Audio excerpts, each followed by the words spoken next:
प्रचुर अर्थ आसिब टंकार गदिरे शोइबे एही राशिर व्यक्ति। ज्योतिष शास्त्र अनुसार चंद्रमा को गुरुत्वपूर्ण ग्रह बोली कहुए। यह एकमात्र एपरी ग्रह जे कि खूब शीघ्र चलन करिथांते। शीघ्र चलन करुथिबारु अन्य राशि रे थिबा ग्रहक सह चंद्रमा खूब शीघ्र एकाठी होइथांते।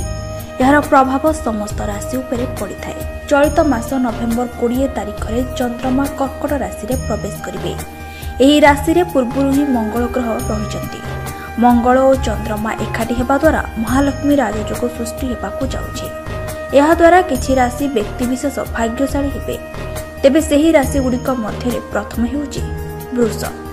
आयर नुआ रास्ता सामना को आसिबो। कर्मक्षेत्र पई दूर सहर को यात्रा करिबार योग रहिछि। एहा द्वारा अनेक लाभ मिलिबो।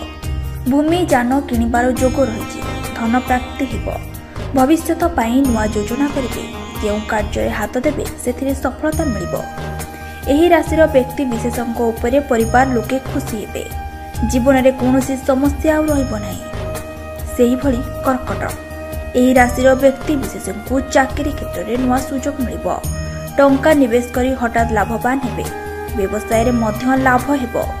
हठात एते टंका एमानक निकट को आसीबो जे एही राशिर व्यक्ति चमकी पड़िबे।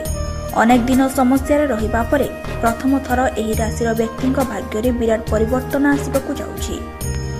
सेही भली कन्या। एही राशिर व्यक्ति विशेष परिश्रम करी अनेक क्षेत्र रे सफलता पाइबे। घरे धनर आगमन हेबो। व्यवसाय रे खूब लाभ हेबे। लक्ष्य हासिल करि परिबे।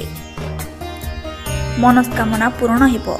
निजे चाहुथबो मनपसंद जीवन साथी मिलबा सहित सुख शांति रे एमानक दिन काटिबा आरंभ हेबो।